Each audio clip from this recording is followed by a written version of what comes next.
শরদিন্দু বন্দ্যোপাধ্যায়ের ছোট গল্প কবিপ্রিয়া। পুরাকালে আমাদের দেশে এক কবি ছিলেন।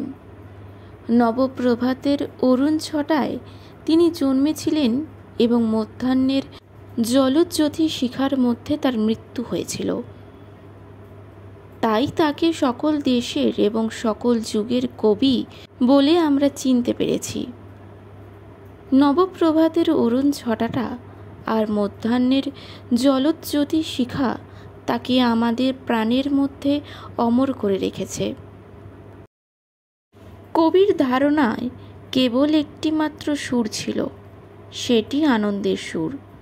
তার গানে বেদনা ছিল না, নৈরাশ্য ছিল না, বৈরাগ্যও ছিল না, ছিল শুধু আশা, উল্লাস আর আনন্দ।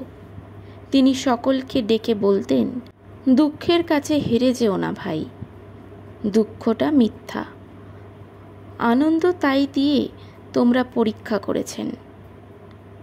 যদি হেরে যাও আনন্দের বর পাবে না। দুঃখের আঘাতে আঘাতে তোমার বুকের ধর্ম থেকে আনন্দের আগুন ঠিকরে পড়ুক। ব্যথা এসে ধরবে যবে কেশে, দুঃখ যখন হানবে বুকে পান, কাঁদিস নেড়ে উচ্চ হাসি হেসে, কণ্ঠে তুলিস সুখের জয়গান।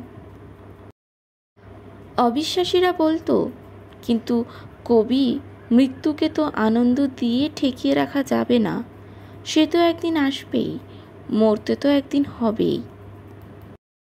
কবি হেসে জবাব দিতেন, তোমায় কোনো দিন মরতে হবে না বন্ধু, শুধু একটু সরতে হবে। চৈত্রের তরু পল্লবের মতো শুধু ঝরতে হবে।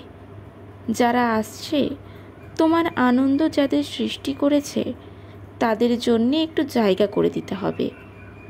তারা যে তোমার আনন্দের উত্তরাধিকারী, তাদের মধ্যে তুমিই যে মৃত্যুঞ্জয় হয়ে থাকবে বন্ধু। ক্রমে অবিশ্বাসীদের বিশ্বাস হতে লাগলো। দেশের লোক কবির আনন্দ মন্ত্র গ্রহণ করতে লাগলো। শেষে রাজা একদিন কবিকে ডেকে পাঠালেন। বললেন, কবি, তোমার বাণী আমার রাজ্য থেকে দুঃখকে নির্বাসিত করেছে। তুমি ধন্য। আমার কণ্ঠের মালা তোমার কণ্ঠে উঠে ধন্য হোক। কবি বললেন, রাজন, আনন্দের বাণী আমার নয়, বিশ্ব প্রকৃতির। আমি বিশ্ব প্রকৃতির দূত। আমার গানে যদি একজনেরও আনন্দ মন্ত্রে দীক্ষিত হয়ে থাকে, আমার দৌত্য সার্থক। এই বলে কবি ঘরে ফিরে গেলেন। তারপর ক্রমশ যখন দেশশুদ্ধ লোক কবির গানে মেতে উঠেছে, তখন একদিন কবি তার স্ত্রীকে বললেন, সকলকে আনন্দের মন্ত্র শোনালাম, শুধু যিনি আমার অন্তরের আনন্দ স্বরূপা, তাকে সে মন্ত্র দেবার অবসর পেলাম না। মানুষকে দিলাম বিশ্ব প্রকৃতির বাণী, আর তোমাকে দিলাম কেবল ভালোবাসা। যিনি আমার সকলের চেয়ে আপনারে, তিনি বঞ্চিত হলেন। কবিপ্রিয়া কোনো উত্তর দিলেন না। স্বামীর মুখের পানে চেয়ে একটু হাসলেন।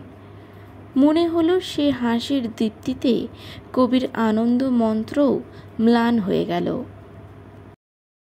তারপর একদিন বিনা মেঘে বজ্রাঘাত হলো। যৌবনের অন্তিম সীমা অতিক্রম না করতেই কবির মৃত্যু হলো। দেশশুদ্ধ লোক হাহাকার করতে লাগলো। সেদিনকার মতো কবির উপদেশও কারুর মনে রইল না।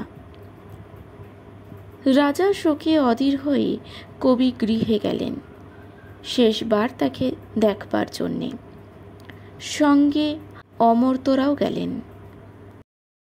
কবির গৃহের সম্মুখে বিশাল জনতা।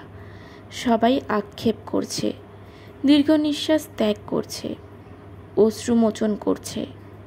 রাজা শোক কাতর জনতার ভিতর দিয়ে কবির অঙ্গনে প্রবেশ করেছেন। প্রবেশ করে বাষ্পাচ্ছন্ন চক্ষু মুছে স্তম্ভিত হয়ে দেখলেন যে কবিপ্রিয়া মৃত স্বামীর মস্তক করে করে বসে বসে হাসছেন। রাজার মনে হলো তার সেই হাসির অম্লান দীপ্তিতে রাজ্য শুদ্ধ লোকের শোক পাংশু হয়ে গেছে। নমস্কার।